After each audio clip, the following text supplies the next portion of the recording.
Hey everyone, Mr. Child's Melody Music Service. Today we're going to look at improvising, and hopefully you'll have watched parts 1, 2 and 3. Quite a lot to take in, but improvising is such a big subject that we really do need to spend a bit of time nurturing the different elements to bring it all together. Once you've done that, it's a really fun part of making music, and it's something, especially as guitarists, that you will use and encounter as you develop as musicians. So today we're going to look at putting it all together. So in parts 1, 2 and 3 I've spoken about 3 things. 1, knowing where to put your fingers. We learned the G minor pentatonic scale. I'm going to develop that a little bit today.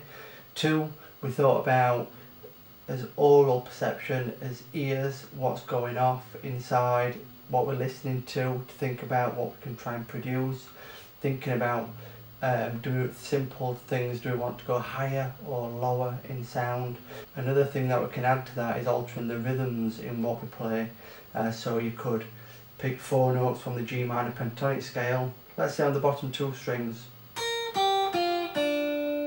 So looking at just them 4 notes, I might want to alter the rhythm a bit and just play.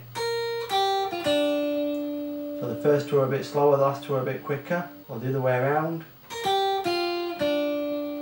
You hear the difference between the 2. So just by altering the rhythm slightly of the notes, and these are all things that we have to think about when we're playing, and it takes a lot of time to practice these things. And then the third thing that we spoke about was experience, and hopefully you've looked in part 3 and you'll have taken on board some of them riffs that we wrote down, because guitarists and musicians in general generally pinch ideas from our heroes and as icons who we're listening to. So we'll listen to something, say, oh I like that, and then we reinterpret that. Also on our Baldy Music Hub website, Mrs. Laycock does a great lesson under the wind section, I think it is, on improvising as well. And she covers the similar things to what we're talking about here. Although it's on a different instrument, it's worth watching because the development of guitar improvisation actually came from guitarists mimicking and copying ideas from the saxophone. So great saxophonists like Charlie Parker, the horn players like Dizzy Gillespie, Miles Davis. Guitarists at that time copied these players because they wanted to be up there in the limelight, playing the main line or the main theme. And so there is a link between the two. So today we're going to look at the importance of the G minor pentatonic scale, because the minor pentatonic scale on the guitar is seen as a skeleton shape, and it's one that you really do need to know, because then we can add notes to it to make it into a different scale. So for example, we can turn a G minor pentatonic scale into a G blues scale just by adding this 1 note. And then by adding these notes we can make it into a G natural minor scale. And then similarly, by adding these notes we can make it into a G Dorian mode. And then by adding these notes we can make it into a G Phrygian mode. So there are lots of different scales there, some with strange names, but ultimately we're not learning lots of different scales. We're taking that skeleton of the G minor pentatonic scale and we're thinking, oh, if I just add that 1 note, or if I just alter these notes, I make it into this scale.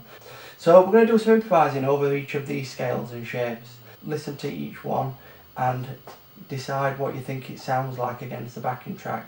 Also have a go yourself at learning these scales. It's so much fun, and try playing it along with any backing track, and some scales will fit better than others. In particular the Phrygian one, the last one, that's more suited to a metal style of music.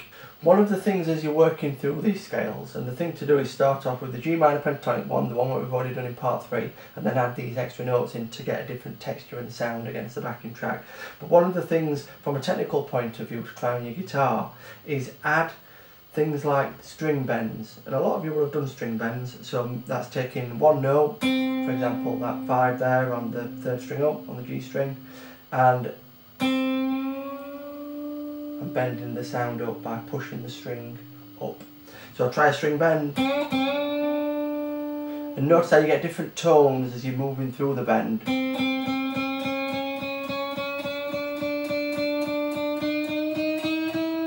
And And a lot of guitarists will use that and exploit the tones in between to get different sounds. So have a go at string bending.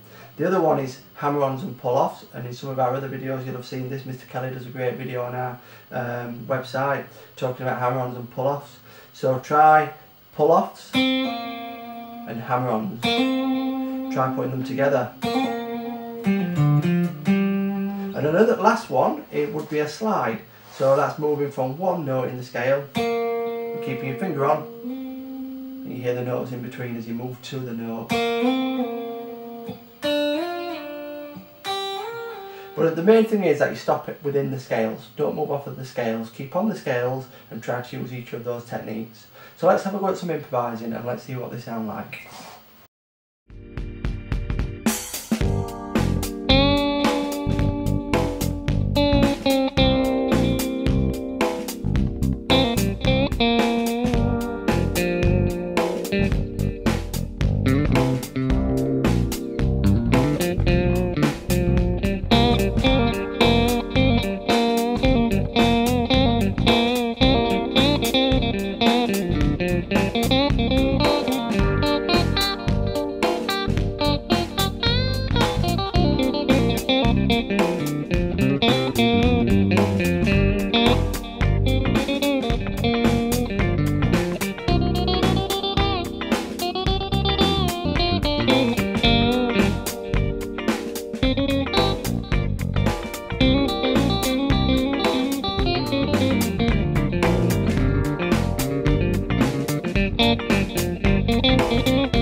So as you can see from the funny faces that I may have been making as I was improvising along, it's something that you do get involved with, and you get emotionally connected to it, and that's a good place to be, and it's a really, really nice experience, and it's something where you have to be connected wholly with the music, and it's something that improvising allows you to be connected with the music really, really well. And anything goes. Make some mistakes. I made a few mistakes then as well. That's fine. It's all part of learning. The main thing to take away is to try putting the three elements together, have fun, be mindful of the importance of the pentatonic scale and how just by adding some extra notes, so we're not learning new scales, just adding extra notes, we're creating different sounds and different textures. Some will fit, some won't fit, as we heard, most notably the Phrygian mode in this case. One other little tip is to try and be mindful of the pulse of the music.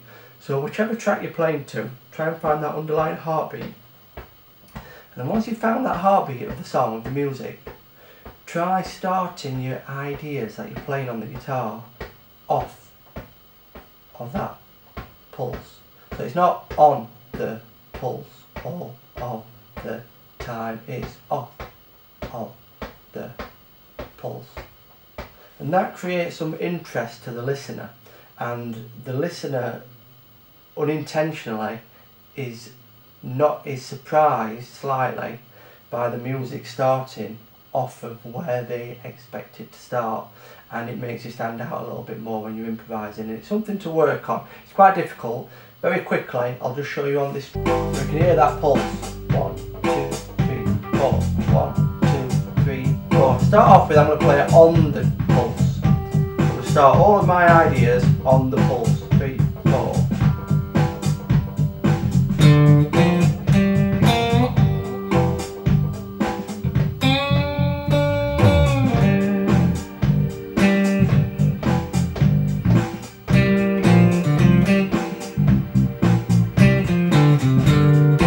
Now if we try them off of the pulse, listen to the difference.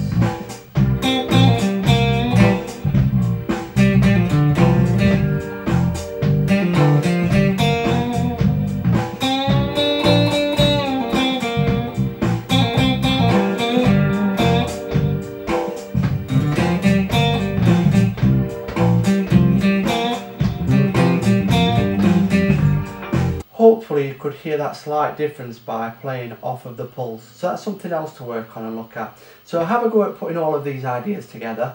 Like I say, if you haven't already, watch parts 1, 2 and 3. It's quite a lot to take in. Have a go at taking from each of those and this video as well. Improvisation is such a rewarding and lifelong skill, and it's the nucleus of composition if you do want to write and if you do want to compose. It generally starts with improvising ideas. I hope you enjoyed this video. It would be great to see any guitarists improvising and sharing their material on here as well. So please gladly send us your videos in. So keep learning and good luck.